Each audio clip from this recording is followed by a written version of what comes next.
जाएंगे अपनी valuation of rent free accommodation. ठीक है, ओल्ड रूल आपका कब से कब तक का था? 1 अप्रैल 2023 से 31 अगस्त 2023 तक। ठीक है, तो अब हम करेंगे valuation of rent free accommodation जो कि अनफर्निश्ड है। ठीक है, अब इस केस में क्या होगा, दो डिवीजन हो जाएंगे। अगर गवर्नमेंट एम्प्लॉय है तो क्या होगा, नॉन गवर्नमेंट है तो क्या होगा। तो याद रखना, अगर गवर्नमेंट है तो आपकी जो लाइसेंस फीस या रेंट फिक्स होगा एम्प्लॉयर के द्वारा, वही आपका क्या होगा, रेंट फ्री एकोमोडेशन अनफर्निश्ड वाली की वैल्यू होगी। ठीक है, चाहे एकोमोडेशन पे की ऑन किया है एम्प्लॉयर ने या फिर नहीं किया है, दैट डजंट मैटर। बट अगर नॉन गवर्नमेंट एम्प्लॉयज की बात आएगी तो आपकी आगे दो कैटेगरीज आ जाएंगी, क्या एकोमोडेशन ऑन किया था एम्प्लॉयर ने या फिर एकोमोडेशन जो था taken on hire by employer. ठीक है, हायर पे लिया था एम्प्लॉयर ने। अगर आपका एकोमोडेशन जो है ऑन किया हुआ है एम्प्लॉयर ने, ठीक है, तो आप क्या देखोगे कि अगर पॉपुलेशन जो है आपकी लेस देन 10 लाख है तो आपकी 7.5% ऑफ सैलरी क्या होगी, value of rent free accommodation unfurnished वाला। ठीक है, in case of more than 10 lakh but less than 25 lakh तो आपकी 10% ऑफ सैलरी, और मोर देन 25 लाख में आपकी 15% ऑफ सैलरी। ठीक है, अगर एकोमोडेशन ऑन की होगी एम्प्लॉयर ने तो आप क्या देखोगे, लेस देन 10 लाख पे, ठीक है, आपकी 7.5% of salary. Okay, more than equal to 10 lakh पे आपकी 10% ऑफ सैलरी, और मोर देन 25 लाख पे आपकी 15% ऑफ सैलरी। ठीक है, अब देखो, अगर accommodation taken on hire by employer वाला केस है, ठीक है, तो क्या होगा, जो एक्चुअल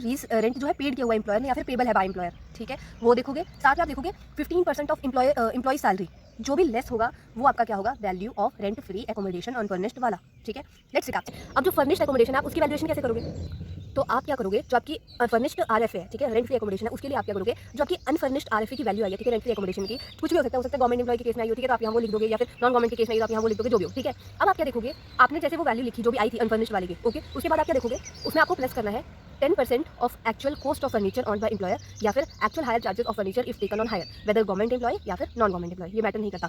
आपको इन दोनों में से एक चीज जो है वो प्लस करनी पड़ेगी, दैट इज या तो 10% of actual cost of furniture जो कि ऑन किसी एम्प्लॉयर ने, या फिर actual hire charges of furniture अगर वो हायर पर लिया गया था। ठीक है, तो आपका क्या हो गया, मैंने बता दिया, valuation of rent free accommodation unfurnished वाला निकालोगे, फिर आप करोगे वैल्यूएशन ऑफ फर्निश्ड एकोमोडेशन। उसमें आप क्या करोगे, जो अनफर्निश्ड आरएफए की वैल्यू थी उसको प्लस कर दोगे, साथ में आपका क्या आएगा 10% या तो एक्चुअल कॉस्ट ऑफ फर्नीचर जो ऑन की एम्प्लॉय ने या फिर actual hire charges of furniture के अगर वो हायर पे लिया गया था, चाहे वो गवर्नमेंट एम्प्लॉय हो या फिर नॉन गवर्नमेंट एम्प्लॉय हो, इट डजंट मैटर।